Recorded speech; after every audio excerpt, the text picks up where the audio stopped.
Some people think the forest is quiet. It isn't. It just waits its turn to speak. Back when I was 25, I thought I understood solitude. I thought I understood nature. I used to tell people that the forest was the only place where my thoughts felt organized. No notifications, no traffic, no conversations, just wind and trees and the slow rhythm of your own breathing. My friends used to say I had a death wish. Maybe I did, or maybe I just trusted the wrong things. I used to take solo backpacking trips 2 or 3 times a year. I'd pick somewhere remote, somewhere deep enough that even the regular hikers wouldn't bother going. I didn't want trails packed with weekend campers. I wanted silence so complete that it made my ears ring. That trip into the Cherokee National Forest was supposed to be just another reset. Just another few days of disappearing from the world. The first 2 days were perfect. Crisp air, light breeze, a sky so clear at night it felt fake. I remember standing by my little stove the first evening,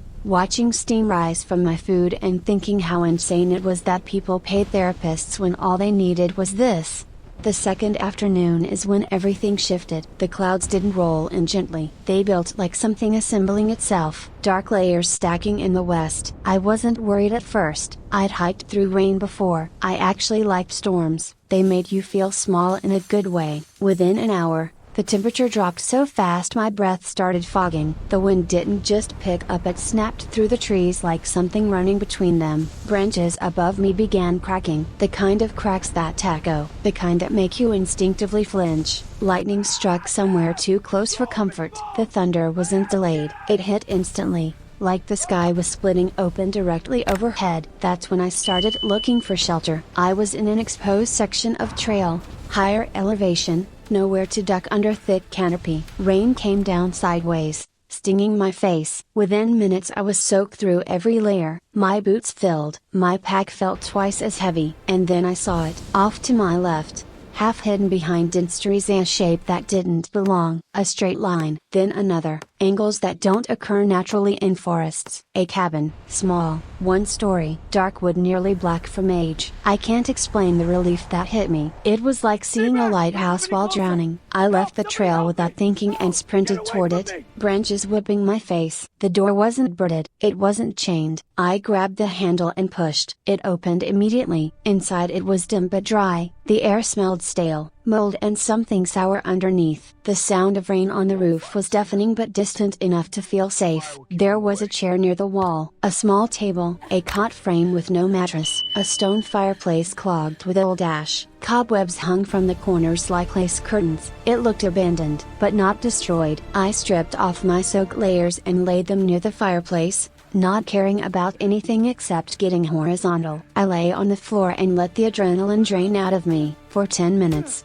I didn't think about anything except the fact that I wasn't in the storm anymore. Then I started looking around. That's when I noticed the sleeping bag. It was rolled tightly in the corner near the cot frame. It didn't look ancient. It was dusty, yes, rigid, but not decades old like everything else. On the table were 2 empty cans and a plastic water jug. Someone had used this place recently enough. That's when the unease began. Near the door were marks. At first I thought it was age damage, rot, but when I crouched and shined my flashlight closer, I saw they weren't random. They were scratches, long, uneven, some shallow, some dug deep into the wood. They weren't decorative, they weren't symmetrical, they looked desperate. I stepped back and looked at the door itself. It had a simple latch on the inside, but when I opened it to check the frame, I saw something that made my stomach tighten. There was a metal bracket mounted outside the door frame, for a padlock. It was positioned so that the door could only be secured from the outside. There was no corresponding mechanism inside, meaning if someone locked a broken bar, whoever was inside couldn't unlock it. I stood there longer than I should have. Then I moved to the window. The glass was intact,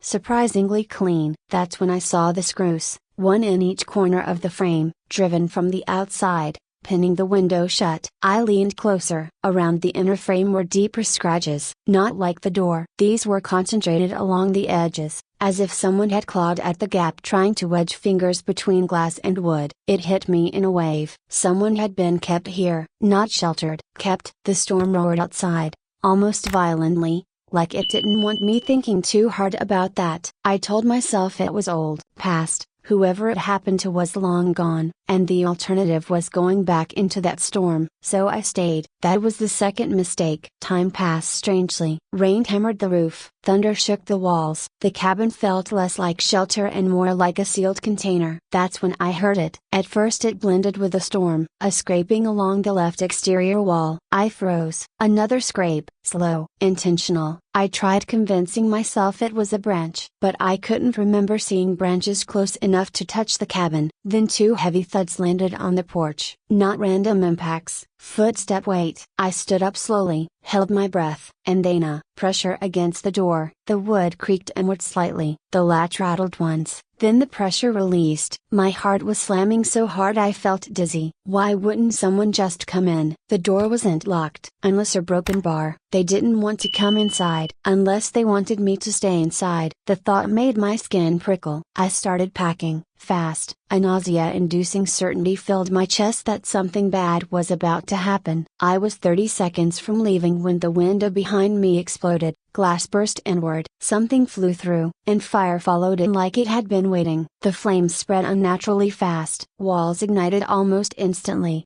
like they'd been treated with accelerant. Heat hit me like a physical shove. I ran to the door. It wouldn't move. It was jammed. From outside, someone had locked it. In a thunderstorm, I threw my body against it once, twice. On the third hit the hinges tore loose and I fell forward into mud and rain. I scrambled up and ran blindly into the forest. Didn't look back. Couldn't see. Branches tore at my face. Then something slammed into me from behind. I hit the ground hard. Air knocked out of me. A man was on top of me. His breath smelled rotten. He was screaming incoherently. His hands clawed at my face, digging for my eyes. He tried to cinch his arm around my throat. I thrashed blindly, panic overriding everything. I managed to shove him sideways and kick free. I didn't wait. I ran. Behind me he screamed. Not words, just rage. I glanced back once. The cabin was fully engulfed, flames reaching into the storm like a beacon. Whoever built that trap had done it before, and I had barely escaped becoming the next scratch mark on those walls. I ran until my legs collapsed beneath me, and even then,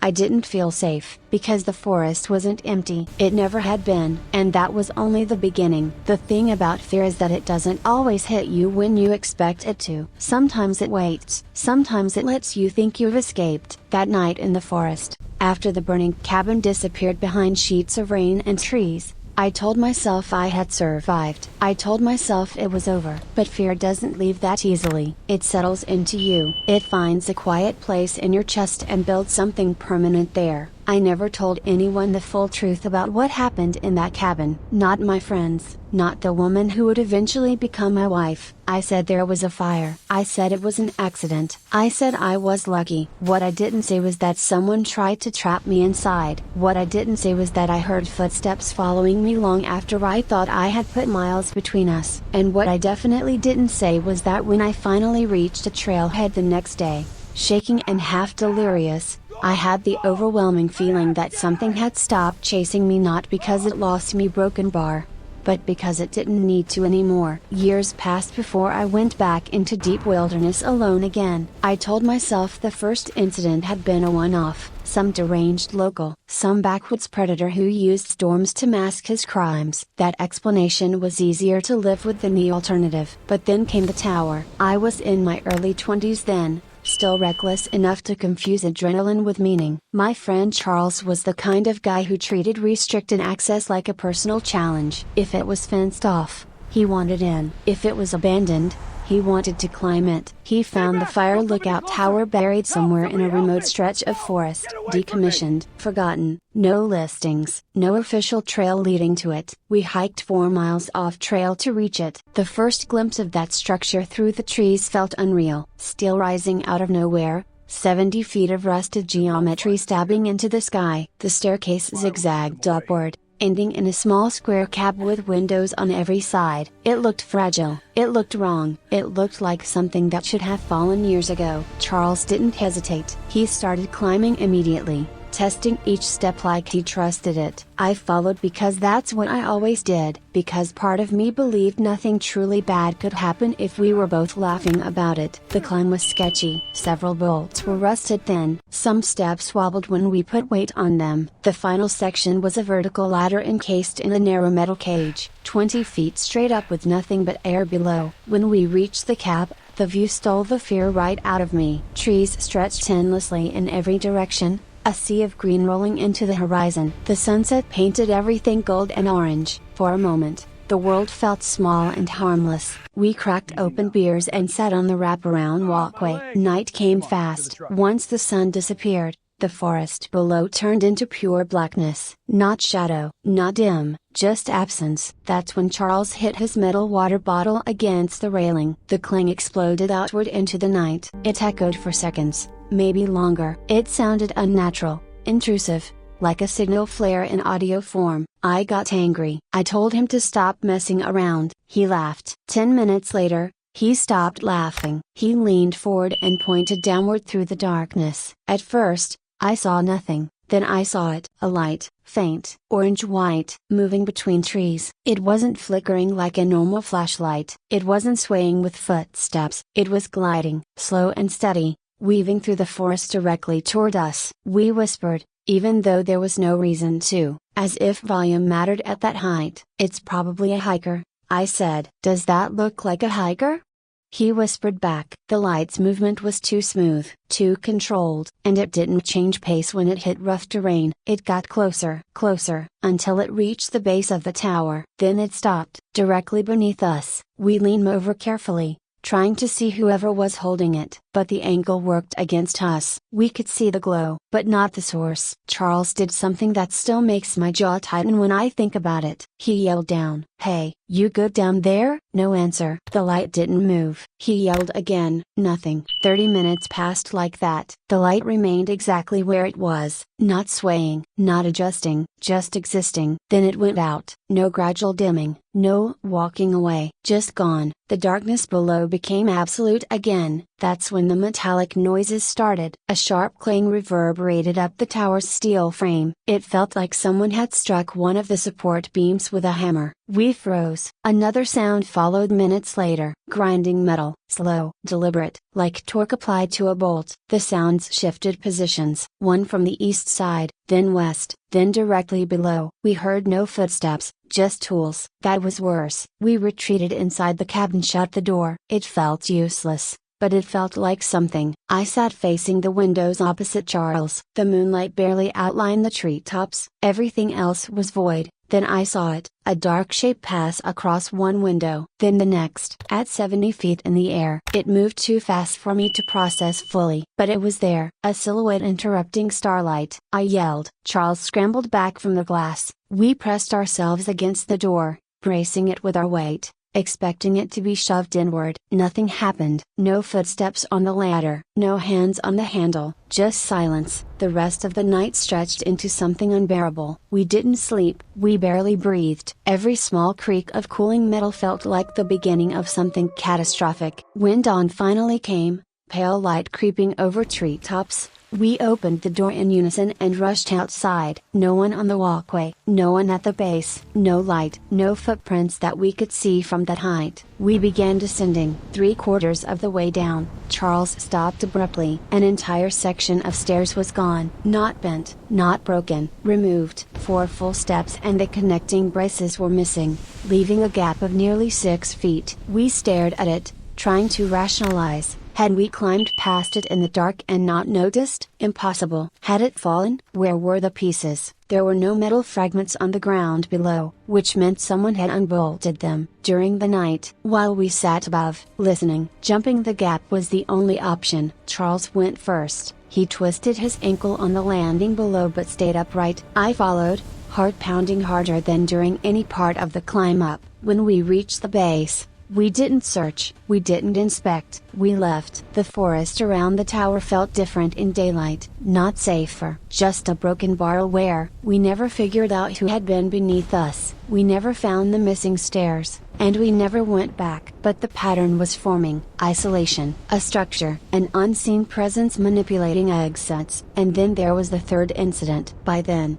I was older, more experienced. I carried a rifle on solo trips. I told myself preparation equaled protection. In the vast stretch of the Daniel Boone National Forest, I thought I was beyond being surprised. Over 700,000 acres of wilderness. You can disappear out there. I found a quiet creek bed and set up camp the first night without seeing a single soul. Sometime after midnight, I woke up. No reason, just that instinctive switch in the brain. Through the tent fabric, I saw a faint orange glow. I unzipped slowly. 200 yards away, through the trees, a campfire burned. It flickered clearly. I watched it for 5 full minutes. No voices, no movement, just flame. I eventually convinced myself it was another camper and went back to sleep. In the morning, I hiked toward where I had seen it. There was no fire pit, no ash, no scorch marks, no disturbed earth. The clearing was pristine. I walked it 3 times. Nothing. I tried to shrug it off. Second night,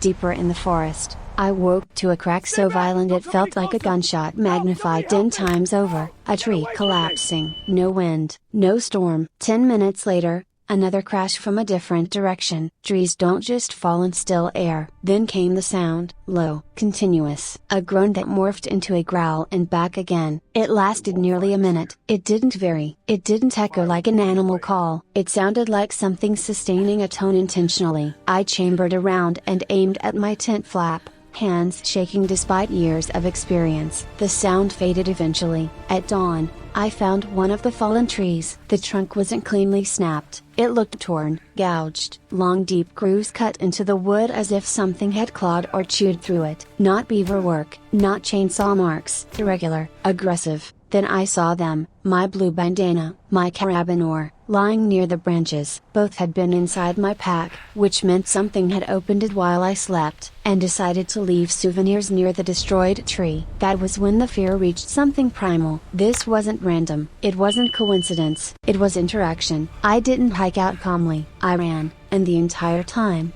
the forest felt like it was holding its breath. I still camp, but never as deep, never as far from marked trails. Because once you've experienced that pattern, you can't unsee it. Structures with outside locks, lights that move too smoothly, escape routes removed, objects rearranged to prove proximity. The forest doesn't always attack. Sometimes it studies, sometimes it plays, and sometimes as a broken bar. It lets you leave, just so you can tell the story, and maybe warn someone else before they step too far off the trail. If you're listening to this right now on Nightmare Tales, maybe you're thinking this is coincidence. 3 different events, 3 different places. Maybe. But if you ever find yourself alone in the woods, a broken bar, and you see a light where there shouldn't be, only a broken bar, or hear metal twisting when no one should be near you, a broken bar, or find something missing from your pack and returned in a way that feels intentional, a broken bar, don't investigate. Don't stay. And whatever you do, don't assume you're alone just because you can't see anyone, because the most dangerous thing in the forest, a broken bar, is the thing that knows exactly where you are. The rain didn't stop when I ran. It chased me. Every step felt like the forest was rearranging itself behind me, branches snapping, mud sucking at my boots, my lungs burning so hard I could taste metal. I didn't know where the trail was anymore. I didn't know which direction led out. I just knew I had to put distance between myself and that burning cabin. Behind me,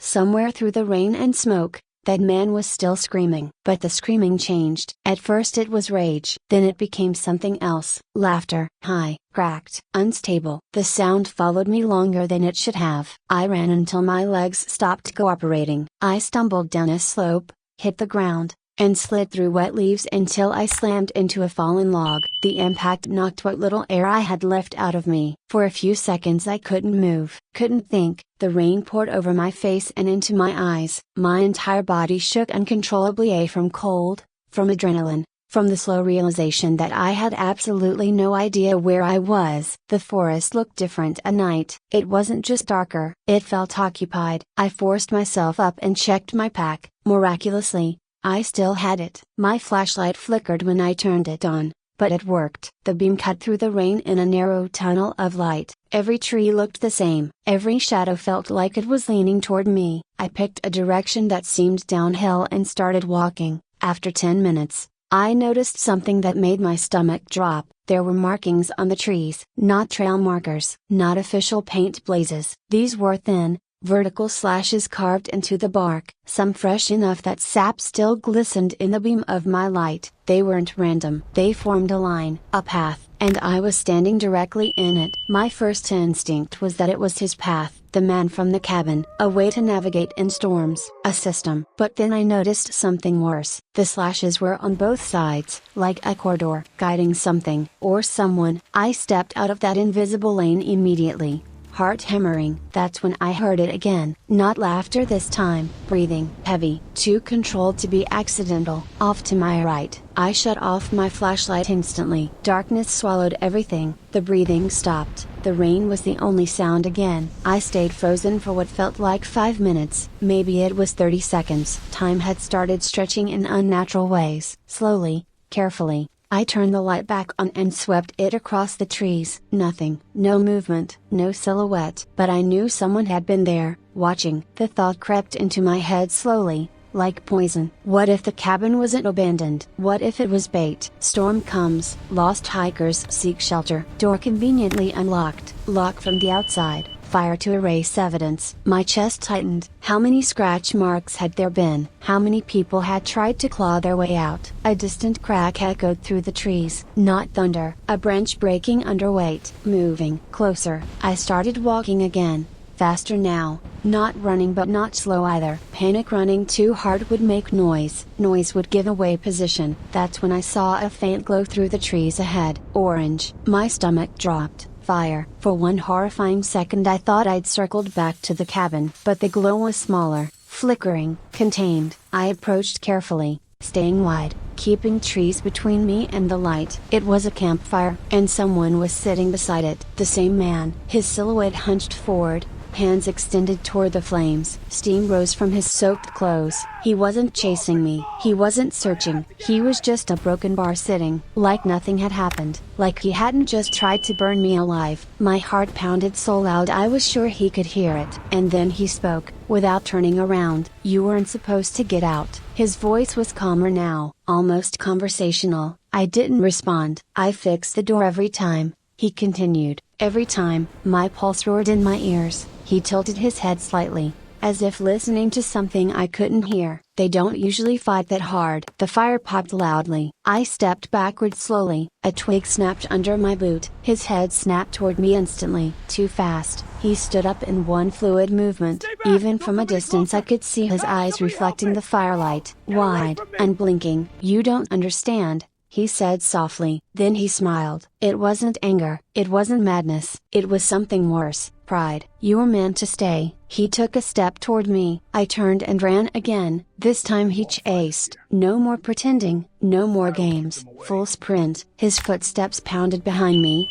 splashing through mud, crashing through brush. He was fast. Too fast for someone who had just been sitting calmly by a fire. Branches whipped my face. My lungs screamed. My vision blurred. Then the ground disappeared beneath me. I fell, hard, tumbled down a steep embankment and landed painfully on my side. Pain exploded through my ribs. Before I could move, Wade slammed onto my back. His hands grabbed my jacket and yanked me backward. I rolled, instinctively kicking. My boot connected with his knee. He grunted but didn't release me. His fingers wrapped around my throat. Up close, I saw his face clearly for the first time. Burn scars. Old ones, pale, tight skin stretching across half his jaw and neck, like he'd survived fire once before. "You should have stayed," he whispered. His grip tightened. Spots filled my vision. I clawed at the ground desperately, fingers digging into mud and leaves. My hand brushed against something solid, a rock. I didn't think. I swung blindly. The rock connected with the side of his head with a sickening crack. His grip loosened. I swung again,